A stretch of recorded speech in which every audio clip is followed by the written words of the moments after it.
साथियों, कार्यक्रम कुछ बातें कुछ गीत लेकर मैं हाजिर हूँ आप सभी की रेडियो दोस्त योग माया। सभी श्रोता साथियों को प्यार भरी नमस्कार। आइए साथियों, कार्यक्रम का आगाज करते हैं। वार्ता भक्ति काल के कवि संत कबीरदास के बारे में। आकाशवाणी कुरुक्षेत्र के सभी सुधी श्रोताओं को नमस्कार। मैं मदनलाल मधु। आज का विषय है भक्ति काल के कवि संत कबीरदास। कबीर का नाम जहन में आते ही एक ऐसा व्यक्तित्व हमारे सामने आ खड़ा होता है जो भक्कड़, मस्त मौला, संगी साथियों को खरी खरी कहने वाला कि जो घर फूंके अपना वो चले हमारे साथ, ऐसी मनोवृत्ति रखने वाला कबीर। उनका ऐसा व्यक्तित्व हमें सोचने पर विवश करता है कि कबीर आखिर किस माटी के बने थे, जो कहा सब डंके की चोट पर कहा, किसी से डरे नहीं, किसी के आगे झुके नहीं। यदि उनके कालखंड को देखा जाए तो उनका बहुतेरा साहित्य प्रतिरोध का साहित्य है। दूसरे शब्दों में कहा जा सकता है कि संत कबीर भारतीय मनीषा के भूगर्भ के फौलाद हैं, जिसकी चोट से ढोंग, पाखंड और धर्मांधता चूर चूर हो जाते हैं। संत कबीर भारतीय संस्कृति का वह हीरा है जिसकी चमक नित्य नूतन और शाश्वत है। संत कबीर ने कहा भी है, सांच बराबर तप नहीं, झूठ बराबर पाप। अर्थात सच बोलने के समान कोई तप नहीं और झूठ बोलने जैसा कोई पाप नहीं हो सकता। आइए हिंदी साहित्य इतिहास के झरोखे से देखें कि कबीर किस रूप में विद्यमान रहे। विद्वानों ने हिंदी साहित्य को 4 कालों में विभाजित किया है, जिनमें वीरगाथा काल, भक्ति काल, रीतिकाल और आधुनिक काल। इन चारों कालों का समय अनुसार अपना महत्व रहा है, परंतु इन सब में भक्ति काल को स्वर्ण युग की उपाधि से अलंकृत किया गया है। इसके पीछे विशेष कारण समाज में प्रचलित 2 धाराएं रही। पहली निर्गुणवादी और दूसरी सगुणवादी। निर्गुणवादी विचारधारा के कवि मुख्यतः परमात्मा के निराकार स्वरूप को अपना आराध्य मानते थे। उनका मानना था कि परमात्मा एक है, वही सर्वशक्तिमान है, उसका कोई रूप नहीं, वह अरूप है, उसे केवल ज्ञान से पाया जा सकता है। संत कवियों में कबीरदास जी का स्थान सर्वोपरि माना जाता है। उस कालखंड में धर्म के स्वच्छ और निर्मल आकाश रूपी समाज में ढोंग, पाखंड, हिंसा तथा अधर्म व अन्याय के बादल छाए हुए थे। उसी काल में अंधविश्वास तथा अंधश्रद्धा के कुहासों को चीरकर कबीर रूपी दहकते सूर्य का प्राकट्य भारतीय क्षितिज पर हुआ। विभिन्न साक्ष्यों के आधार पर कहा जा सकता है कबीर का जन्म विक्रम संवत 1455 तथा मृत्यु विक्रम संवत 1575 में हुई। वैसे उनके जन्म के संबंध में एक दोहा भी लिखा मिलता है। 1455 साल भये, चंद्रवार इक ठाठ ठहे, जेठ सुदी बरसायन को पूर्णमासी प्रकट भये।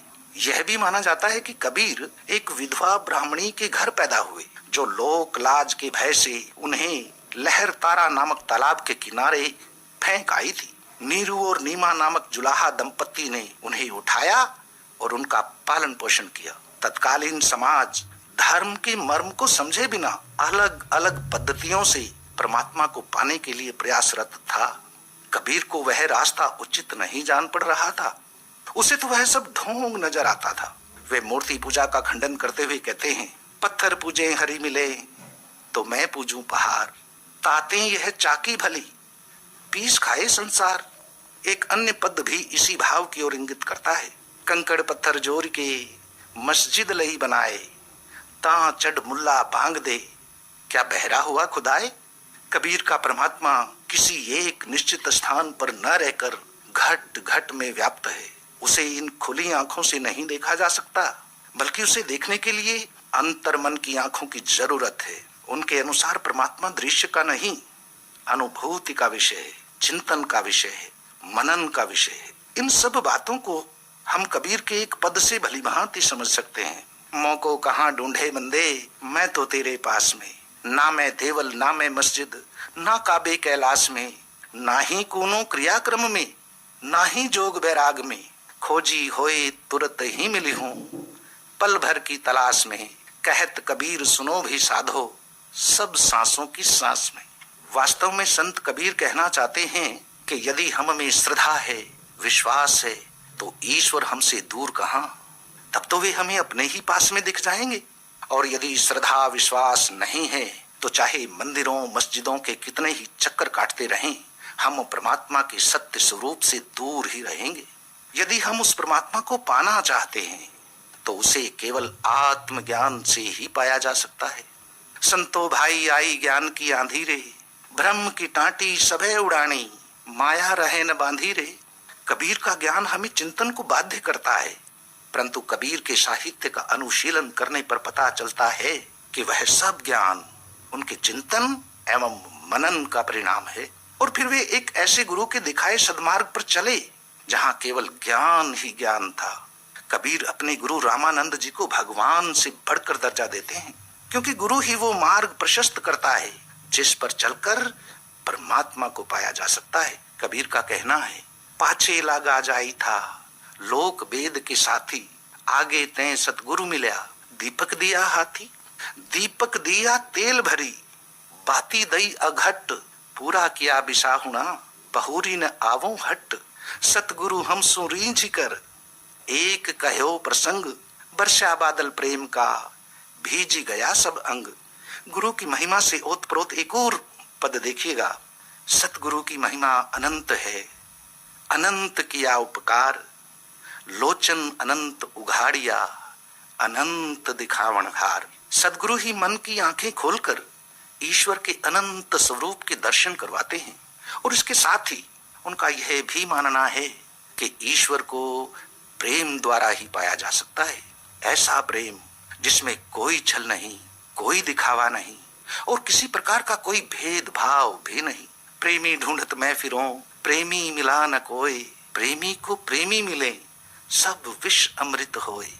कबीर यहाँ बताना चाहते हैं कि हम सब एक ही परमात्मा की संतान हैं, कोई बड़ा छोटा नहीं। हम सबको एक दूसरे के साथ प्रेम पूर्वक रहना चाहिए।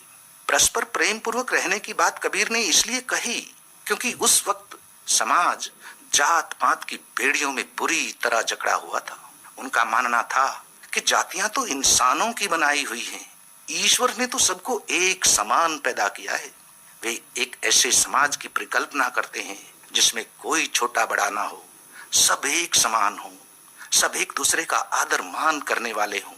इसलिए वे कहते थे, जाति पाति पूछे नहीं कोई, हरि को भजे सो हरि का होई। कवि के रूप में कबीर जीवन के अत्यंत निकट हैं। सहजता उनकी रचनाओं की सबसे बड़ी शोभा है और कला सबसे बड़ी विशेषता। उन्होंने स्पष्ट रूप से कहा है, मैं कहता आँखिन की देखी, तू कहता कागद की लेखी। वे जन्म से विद्रोही, प्रकृति से समाज सुधारक, कारणों से प्रेरित होकर धर्म सुधारक, प्रगतिशील दार्शनिक और आवश्यकता अनुसार ही कवि थे। उनके व्यक्तित्व का पूरा पूरा प्रतिबिंब उनके साहित्य में विद्यमान है। कबीर की अभिव्यंजना शैली बड़ी शक्तिशाली है। प्रतिपाद्य के एक एक अंग को लेकर इस निरक्षर कवि ने सैकड़ों साखियों की रचना कर डाली है और प्रत्येक साखी में अभिनवता है। कबीर के काव्य में भावना तत्व की भी प्रचुरता है। यदि वे कोरे बुद्धिवादी होते तो उनकी रचनाओं में भावना पक्ष का अभाव होता, किंतु सत्य यह है कि भावात्मक स्थलों पर उनके काव्य में रसात्मकता है, तो दूसरी ओर सत्य की अनुभूति और ज्ञान की गंभीरता भी है। दुल्हिन गावहु मंगलाचार, इसी कोटि का पद है। सब की आलोचना करने वाला कबीर इतना रससिक्त होगा, यह आश्चर्य की ही बात प्रतीत होती है। अंत में निष्कर्ष रूप में कहा जा सकता है कि कबीर भारतीय समाज के प्रथम विद्रोही संत कवि हैं। उनका विद्रोह अंधविश्वास और अंधश्रद्धा के विरोध में सदैव मुखर रहा है। आम जनता धर्म के नाम पर दिग्भ्रमित थी, संकीर्णता से आक्रांत थी।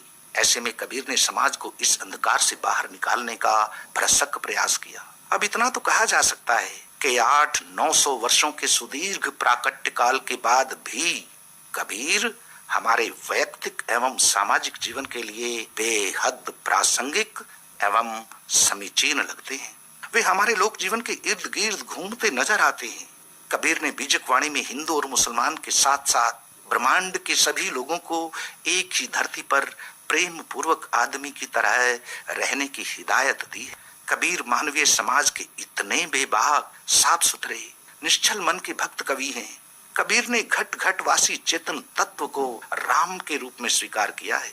कबीर आज भी दहकते अंगारे हैं, कानन कुसुम भी हैं कबीर, हिमालय से उतरी हुई गंगा की पावनता भी हैं कबीर। आज की विषम परिस्थितियों में भी संत कबीर की वाणी, व्यक्तित्व और शिक्षाएं इस तमस्साच्छादित समाज को प्रकाशित करते हैं। उनका जीवन आज भी अनेकों के लिए प्रेरणा है और सदैव बना रहेगा। धन्यवाद, नमस्कार। अभी आप सुन रहे थे वार्ता भक्ति काल के कवि संत कबीरदास के बारे में। वार्ताकार थे डॉक्टर मदन लाल। और अब प्रस्तुत है कार्यक्रम कुछ बातें कुछ गीत।